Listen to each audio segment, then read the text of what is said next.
होने लगी है, आजकल ज्यादा ही धर्म प्यार करने लगी। तुम बात तो सही कह रही हो, मैं आज ही बात करूंगा। ठीक है जी, अपना ध्यान रखना। माता जी, कल मैंने दीक्षा देखी तो मेरा भी मन करने लगा, क्या मैं भी साध्वी बन सकती हूँ? नाना बेटी, तू नहीं बन सकती। संयम पाना तेरे बस की बात नहीं है। यह तो खाटे की धार है। तेरा तो अब हमें रिश्ता पक्का करने वाले हैं। माँ, अभी मुझे शादी भी नहीं करवानी। शादी तो करनी ही है, अब नहीं तो फिर कब। और अब तो अच्छे घराने से भी रिश्ता आ रहा है। व्यापार भी अच्छा है, लड़का भी योग्य है, फिर देरी किस बात की है। माँ बाप तो बच्चे के लिए अच्छा ही सोचते हैं, बाकी बच्चे का भाग्य होता है। आज लड़के वाले आने वाले हैं, तैयारी कर लेना। ठीक है, मैं अभी कर लेती हूँ। बेटी, तुम भी तैयार हो जाओ। इतने में सुना जय जो पंजाब में है, वहाँ के श्रावक अपने बेटे का रिश्ता लेकर पट्टी शहर में आए। आइए आगे देखते हैं कि ये रिश्ता होगा या नहीं।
इच्छा देखकर मैं अपनी लाडली आपको सौंपता हूँ, इसे स्वीकार कर लीजिए। पूर्णी जी महाराज, बस अब एक यही इच्छा है कि अब आप जब भी इसकी दीक्षा दें तो इसकी दीक्षा पट्टी में ही करवाइए। ये विनती आप स्वीकार कर लीजिए। रावत जी, आप इस तरह अपना मन क्यों भर रहे हो? ये तो आपके परिवार की पुण्यवानी है जो आपके खानदान से ये बच्ची संयम के मार्ग पर जा रही है। आप अपनी बेटी पर गर्व कीजिए। हर कोई वीर के मार्ग पर नहीं चल सकता। ये तो वीरों का मार्ग है, कायर का नहीं। जी पूर्णी जी महाराज, वो सब ठीक है, आपकी बात सही है, लेकिन माता पिता का हृदय अपने बच्चे के लिए सदैव चिंतित रहता है। अब आपके हाथ में है इसकी डोर। मेरी इच्छा है कि ये एक योग्य साध्वी बने और ऊंचा संयम वाले।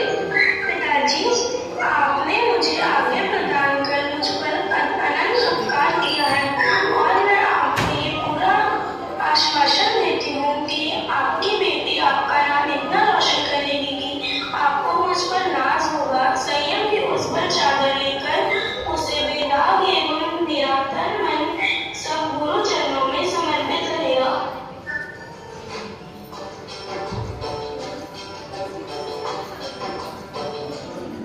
माँ